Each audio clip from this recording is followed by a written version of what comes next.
সারা বিশ্বের যে পরিস্থিতি, এটার কিন্তু ইফেক্ট আমাদের দেশেও পড়ছে। তো সবার উদ্দেশ্যে একটাই কথা বলবো, বিশেষ করে আপুদের ক্ষেত্রে যারা কিনা একটু বেশি বেশি করে শপিং করে থাকেন, তাদেরকে বলবো আপুরা একটু হলেও সেভিংস করেন। আর ভাইয়াদেরকেও বলবো, ভাইয়ারা আপনারা এভাবে মানে বেশি বেশি খরচ না করে, ব্যয়বহুল খরচ না করে, আপনারা যতটুকু পারবেন, যে যার কাছ থেকে যতটুকু পারবেন, ঘরের হাজব্যান্ড ওয়াইফ দুজনাই চেষ্টা করবেন সেভিং করার।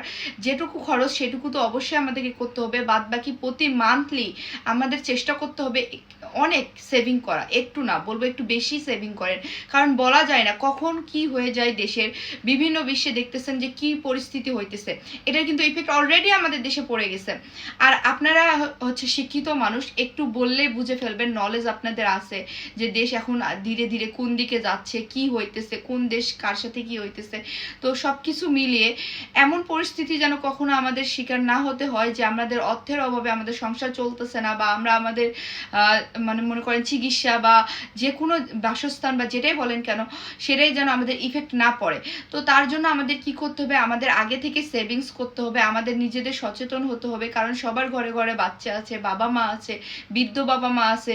তো সবার দায়িত্ব কিন্তু থাকে বড় ছেলেদের বা মেয়েদের।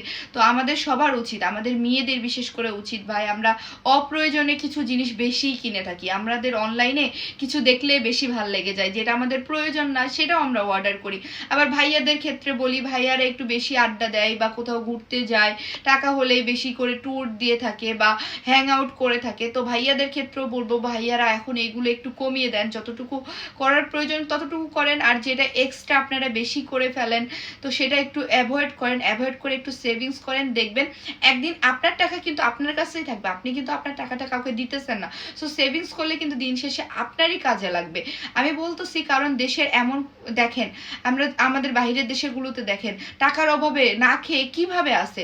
তাহলে আমরা যদি আগে থেকে যদি একটু সচেতন হই, আমরা যদি সেভিংস করি, আমাদের আল্লাহ না করুক এই দিন কখনো আসুক, আমি চাই আমাদের দেশ একটু ভালো থাকুক। তো আর যদি এসেও যায়, আপনারা এই যে সেভিংসটা করতেছেন, তখন কিন্তু এটাই আপনাদের ভবিষ্যতে কাজে দিবে।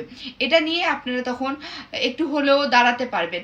সো কখন কি হবে বলা যাচ্ছে না, আপনাদেরকে এটাই বলবো যে যে যতটুকু পারেন সচেতন হয়ে সেভিংস করেন। এছাড়া কিন্তু আর সময় নেই, এখন থেকে যদি করেন তাহলে ফিউচারে কিন্তু অনেকটা কিন্তু এগিয়ে যাবেন। আর যদি এখনো মনে করেন যে না আমার দেশের তো অনেক ভালো পরিস্থিতিতে আছি, আমরা কখনো এরকম বিপদে পড়বো না, আমাদের বাংলাদেশ অমুক জায়গায় আছে, তমুক জায়গায় আছে, মানচিত্রের এখানে আছে, আমাদের কেউ কিছু করবে না, কোনো ক্ষতি করবে না, ভাই এই স্বপ্ন ভুলে যান। কে কখন কার ক্ষতি করবে, কে কখন কোন দেশের সাথে লাগবে, এটা আপনি আমি কেউ বলতে পারবো না। সো আমাদের নিজেদের সচেতন নিজেদেরই হইতে হবে, নিজেদের কথা নিজেদেরই ভাবতে হবে। সো নিজেদের সেভিংস নিজেদেরই করতে হবে।